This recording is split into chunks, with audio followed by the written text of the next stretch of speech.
Hey there, my name is Sage, and today I'm doing a blind stat block reading of the Prismari Apprentice. The students of Prismari College, first as apprentices, then as pledge mages, see no distinction between magic and art. No two Prismari students have the same style of spellcasting. Each wields the elemental magic taught by the college in a way that expresses their personality. In the hands of Prismari students, spells that conjure fire or bend water to one's will become vibrant and expressive showcases, thrumming with creative energy. Harnessing the elemental forces of their magic requires precision and grace, and some students dedicate themselves to chasing the ideal of perfect control, hoping that by doing so they can accurately express what is churning within their minds. My expectation from the Prismari Apprentice comes a lot from the Lorehold Apprentice. The spells were really not combat oriented, and it played a lot like an archer in combat, but had utility spells on the side. It kind of fit being a guide.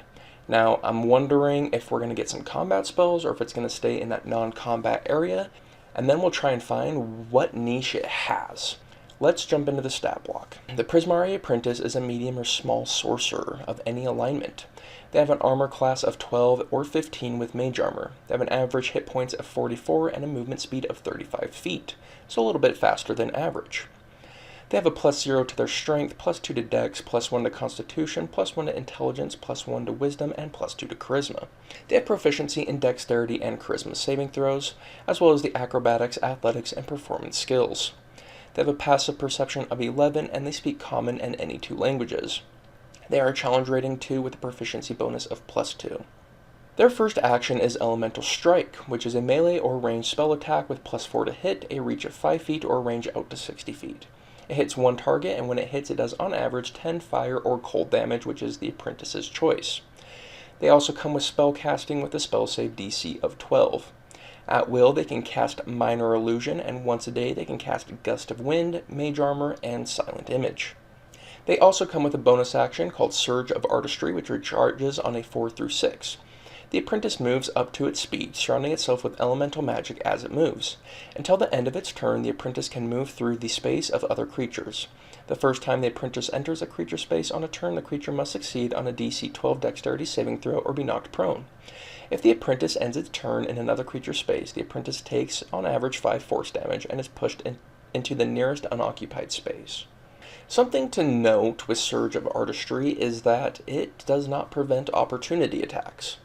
So if they stay standing up, it might be pretty dangerous to continue moving with that extra movement that you're really wanting to do, because they can get those opportunity attacks and you might not be able to tank very many.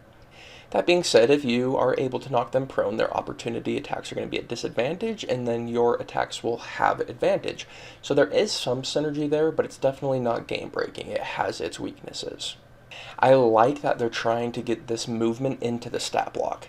I feel like that's something that I really like to see here, where they're active movers, they're expressionists, so having that in the stat block is really great.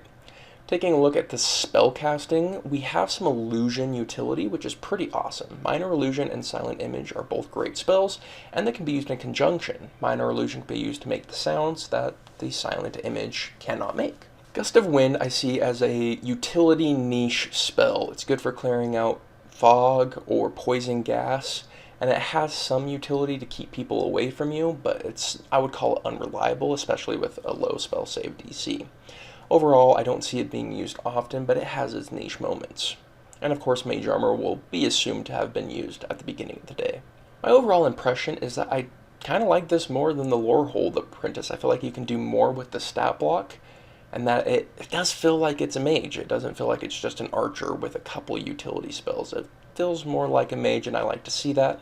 I think something I was really pleasantly surprised to see is the extra mobility, both with the bonus action as well as just the base 35 movement speed. Overall, pleasantly surprised for a low-level moving spellcaster. This has been the blind stat block reading of the Prismari Apprentice. We are D&D Daily. We release new D&D content every single day, so if that is interesting to you, go ahead and hit the subscribe button, and we'll see you tomorrow.